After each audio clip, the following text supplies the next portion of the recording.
인천에 사는 69세 김필영 씨는 혼자 비좁은 방바닥에 누워 TV 채널을 돌리고 있습니다.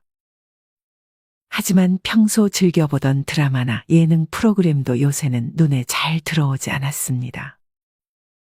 김 씨는 냉기로 가득한 방에서 이불로 몸을 둘둘 감은 채 잠을 청하려 눈을 감았습니다. 그 상태로 몇 시간이 지나 눈을 뜬 김 씨는 얼굴 한쪽에 감각이 없어졌음을 느꼈습니다. 뭔가 이상하다 싶어 거울을 쳐다본 김 씨는 입이 돌아간 자신의 모습을 확인할 수 있었습니다. 바로 병원을 찾은 김 씨는 안면 신경마비 진단을 받았습니다. 김 씨는 자신의 노년이 이렇게 비참해질 줄은 정말 꿈에도 몰랐습니다. 김 씨는 성인이 되기 전부터 일을 시작해 쉬지 않고 일을 했습니다. 공사장은 물론 몸으로 할 수 있는 일은 마다하지 않고 어쩔 때는 일주일 내내 일만 하기도 했습니다. 그렇게 열심히 일해 모은 종잣돈을 가지고 김 씨는 40대부터 식당을 차렸습니다. 아내가 극구 말렸지만 이제는 힘든 막노동을 할 몸 상태가 아니었습니다. 하지만 식당은 김 씨의 생각처럼 잘 되지 않았습니다. 아내와는 결국 이혼했고 김 씨는 적자에 시달리다 식당을 접고 다시 공사장으로 향했습니다. 김 씨는 그렇게 몇 년은 하루 벌어 하루 먹고 사는 삶을 반복했습니다. 김 씨는 작은 반지하 원룸에서 그렇게 20년이 넘는 세월을 흘려보냈습니다. 나이 앞자리가 하나씩 바뀔수록 몸도 예전과 같지 않았습니다. 그렇게 시간이 흐른 현재 한 번도 겪어보지 못한 안면마비, 입이 돌아간 자신을 거울로 보고 있자니 헛웃음만 나왔습니다. 마치 이제부터 노년의 고통이 시작될 것이라는 신호탄인 듯했습니다. 김 씨는 그래도 아직 2달이 멀쩡했지만 이젠 그 어떤 인력 사무소에서도 70 가까운 김 씨에게 일을 주려고 하지 않았습니다. 그나마 원룸 집주인의 도움으로 노동일을 하며 월세도 내고 밥도 굶지 않을 수 있었는데 올해부터는 이제 벌이가 하나도 없었습니다. 매달 김 씨에게 들어오는 수입은 기초연금 34만 원이 전부였습니다. 김 씨의 사정을 아는 원룸 주인은 김 씨에게 한동안 월세를 받지 않고 있지만 이 친절이 언제까지 갈지 김 씨는 알 수 없었습니다. 김 씨는 구청을 찾아 일자리를 신청하고 구청이 추천해준 대학병원 청소직을 지원했지만 아직까지도 연락이 없었습니다. 김 씨는 그동안 외면했던 통장 잔고를 확인했습니다. 김 씨의 눈에는 7자리 숫자가 보였고 맨 앞자리는 1이었습니다. 김 씨는 100만 원 남짓한 돈이 남아있었고 이걸로 길어야 3개월 정도 버틸 수 있겠구나 생각했습니다. 김 씨는 한숨을 내쉬고 밖으로 나왔습니다. 김 씨는 어디 돈 나올 구멍이 없나, 땅에 500원 떨어진 거 없나 기대하며 이제는 걸을 때 항상 바닥을 쳐다보며 걸었습니다. 김 씨는 다름날 토요일 아침부터 그렇게 돌아다니다 어느 한 노인에게서 근처 교회로 가면 현금 5천 원을 받을 수 있다는 말을 들었습니다. 노인은 자기를 따라오라며 김 씨를 리드했고 김 씨는 반신반의하면서도 생전 가본 적 한 번 없는 교회로 향했습니다. 시간은 오전 9시 30분쯤이었고 그 교회 앞에는 무려 50m가 넘는 줄이 늘어서 있었습니다. 이 정도면 우리도 받을 수 있겠네. 노인은 김 씨를 안심시켰습니다.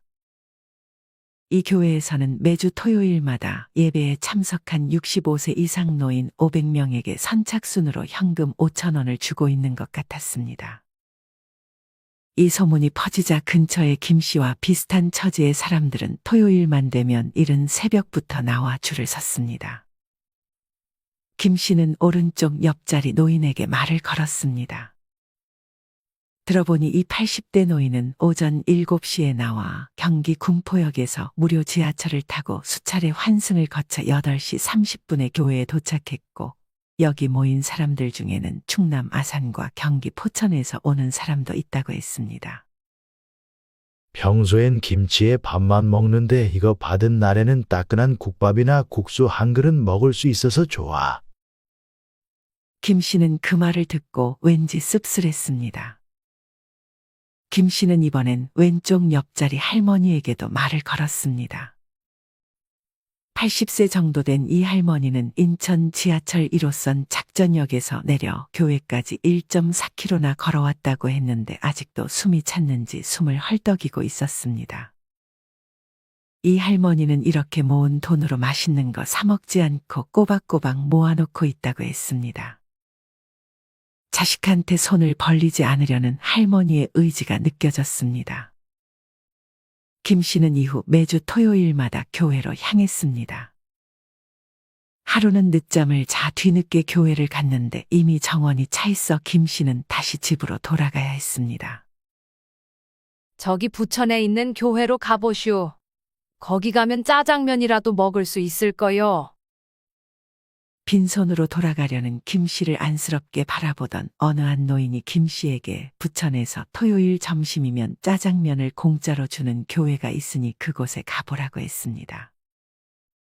어차피 할 일도 없었던 김 씨는 다시 지하철을 타고 부천으로 향했습니다. 다행히 김 씨가 들어갈 자리가 있었습니다. 시간은 낮 12시를 가리키고 있었습니다. 처음 왔어요? 이 집 짜장면이 기가 막혀요. 어느 한 노인이 김 씨에게 말을 걸었습니다. 김 씨는 짜장면 냄새를 맡자 군침이 돌았습니다. 김 씨는 그렇게 허겁지겁 짜장면을 먹었습니다. 김 씨는 그렇게 배를 채우고 지하철을 탔지만 배가 부르니 이제는 걱정이 앞섰습니다. 이런 고민을 하는 것은 김 씨뿐만이 아니었습니다. 대구에 사는 73세 이명순 할머니는 근처의 이웃 할머니들과 같이 일요일만 되면 예배당을 찾아다니고 있었습니다. 임 씨는 한 곳만 방문하는 것이 아니라 여러 예배당을 방문했습니다. 여러 예배당에 방문하려 이른 시간부터 임 씨는 외출 준비를 해 밖으로 나섰습니다. 일요일은 임 씨에게 가장 바쁜 날이었습니다. 이날도 예배당 6곳을 돌아다녀야 했기에 임 씨 할머니를 포함한 할머니들은 부지런히 움직였습니다. 예배당을 찾는 이유는 교회에서 노인들이 오면 차비로 주는 1,000원을 받기 위해서였습니다. 1,000원씩 주는 교회를 6곳을 찾으면 임 씨 할머니는 이날 6,000원을 벌 수 있었습니다. 임 씨 할머니는 컨디션이 좋은 날이면 6곳을 모두 돌아 6,000원을 벌지만 몸이 좀 안 좋으면 4,000원, 5,000원 정도만 벌고 만족해야 했습니다. 임 씨 할머니는 옛날엔 2,000원을 줬다며 지금은 사람이 많아져 1,000원씩만 주는 것이 불만이기도 했습니다. 그래도 이렇게 돈을 받을 수 있다는 것에 이내 감사했습니다. 그냥 예배당에 가서 가만히 앉아 있기만 하면 1,000원을 주고 어떤 곳은 공짜로 밥까지 주니 임 씨는 예수 믿는 사람들은 그래도 좋은 사람들이라고 생각했습니다. 임 씨 할머니는 어느 교회에 가면 얼마를 준다는 정보를 하나도 빼놓지 않고 들으려 노력했습니다. 하지만 언제 또 교회에서 주는 돈을 줄여버릴지 아니면 아예 이제는 안 주게 될지 임 씨 할머니는 노심초사할 수밖에 없었습니다. 여러분은 이 일이 그저 남의 일처럼 느껴지시나요? 우리나라의 노인 빈곤율은 39%로 76세 이상은 2명 중 1명꼴로 빈곤에 처해 있다고 합니다. 연금만으론 생활이 어려워 다시 일터로 향하지만 일자리가 마치 바늘 구멍과도 같아서 살고 싶지 않다는 절규의 목소리가 많이 나오고 있습니다. 이런 현실의 노인들이 선택할 수 있는 곳이 무료 급식소나 돈 주는 교회로 새벽 일찍 나서 줄을 서는 것입니다. 이들에게는 생존의 문제였습니다. 이를 다니길 희망하는 노인들은 해가 갈수록 늘어나고 있습니다. 지난해 통계청에서 실시한 조사에 따르면 65세에서 79세 노인 중 계속 일을 다니고 싶다고 희망한 사람은 전체의 55.7%에 달했습니다. 계속 일하고 싶은 이유로는 생활비에 보탬이 돼서 돈이 필요해서라는 응답이 52.2%로 과반수를 차지했습니다. 20년째 혼자 사는 85세 정길순 할머니는 폭설이 내리는 날에도 밭에 나가 시금치를 캐야 했습니다. 할머니는 공공 일자리 사업을 통해 일자리를 구했는데 허리가 아파도 먹고 살려면 안 할 수가 없어 아픈 몸을 이끌고 나가야 했습니다. 하지만 일을 구하지 못하거나 아파서 일할 엄두를 내지 못하는 분들이 보시기에는 정시 할머니가 마냥 부럽기만 할 것입니다. 이렇듯 지금부터 준비를 하지 않으면 암울한 미래가 우리를 기다리게 될지 모릅니다.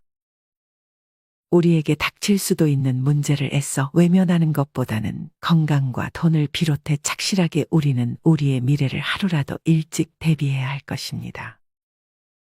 이상으로 오늘의 영상을 마치겠습니다. 우리 모든 구독자분들의 행복한 여생을 응원합니다. 다음에 더 좋은 내용으로 찾아뵙겠습니다. 감사합니다.